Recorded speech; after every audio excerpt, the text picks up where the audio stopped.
സ്വർണ്ണക്കട കൊള്ളയടിച്ച കള്ളനെ വെറും 6 മണിക്കൂർ കൊണ്ട് പിടിച്ച് കർണാടകയിലെ ഗഡക് പോലീസ്. 80 ലക്ഷം രൂപ മൂല്യമുള്ള സ്വർണ്ണാഭരണങ്ങൾ കവർന്ന കള്ളനെയാണ് പോലീസ് പിടികൂടിയത്. മഹാരാഷ്ട്ര പോലീസിന്റെ കൂടി സഹായത്തോടു കൂടിയാണ് പ്രതിയെ പിടികൂടിയത്. റിപ്പോർട്ട് കാണാം. അത് കഴിഞ്ഞ് തത്സമയം റിപ്പോർട്ട്. ഒരു കവർച്ച നടത്തി അയൽ സംസ്ഥാനത്തേക്ക് കടന്നപ്പോൾ കള്ളൻ വിചാരിച്ചു കാണില്ല ഇത്ര പെട്ടെന്ന് പിടിയിലാകുമെന്ന്. ഗദഗിലെ ശാന്തിദുർഗ ജ്വല്ലേഴ്സിൽ കയറിയ കള്ളനാണ് മണിക്കൂറുകൾക്കുള്ളിൽ കുടുങ്ങിയത്. ജനലിന്റെ ഇരുമ്പ് കമ്പി മുറിച്ചാണ് കള്ളൻ അകത്ത് കടന്നത്. തുടർന്ന് താഴത്തെ നിലയിൽ സൂക്ഷിച്ചിരുന്ന സ്വർണ്ണാഭരണങ്ങൾ കവർന്നു.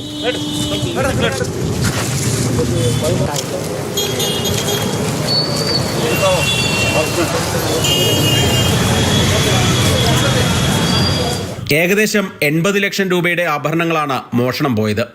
സമീപത്തെ ലോഡ്ജ് മുറിയിലിരുന്നായിരുന്നു കവർച്ചയുടെ ആസൂത്രണം. CCTV ദൃശ്യങ്ങൾ പരിശോധിച്ച് പോലീസ് നടത്തിയ അന്വേഷണത്തിൽ പ്രതി മഹാരാഷ്ട്രയിലേക്ക് ബസ് കയറിപ്പോയതായി കണ്ടെത്തി. തുടർന്ന് കർണാടക പോലീസ് മഹാരാഷ്ട്ര പോലീസുമായി ബന്ധപ്പെട്ടു. അങ്ങനെയാണ് അന്തർ സംസ്ഥാന മോഷ്ടാവായ മുഹമ്മദ് ഹുസൈൻ സിദ്ദിഖി പിടിയിലാകുന്നത്. ഇയാൾ ബസ്സിലുണ്ട് എന്ന് ഉറപ്പുവരുത്താൻ കണ്ടക്ടറുമായും പോലീസ് ബന്ധപ്പെട്ടിരുന്നു.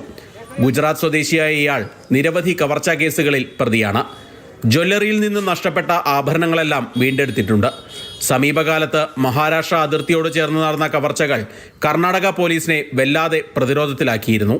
പല കേസുകളിലും പ്രതികളെ പിടികൂടാനാവാത്തത് പോലീസിന് നേരെ വിമർശനമുയരാനും കാരണമായി. കവർച്ച നടന്ന മണിക്കൂറുകൾക്കുള്ളിൽ തന്നെ പ്രതിയെ പിടിക്കാനായത് പോലീസിന് നേട്ടമാണ്. മാതൃഭൂമി ന്യൂസ്, ബംഗളൂരു.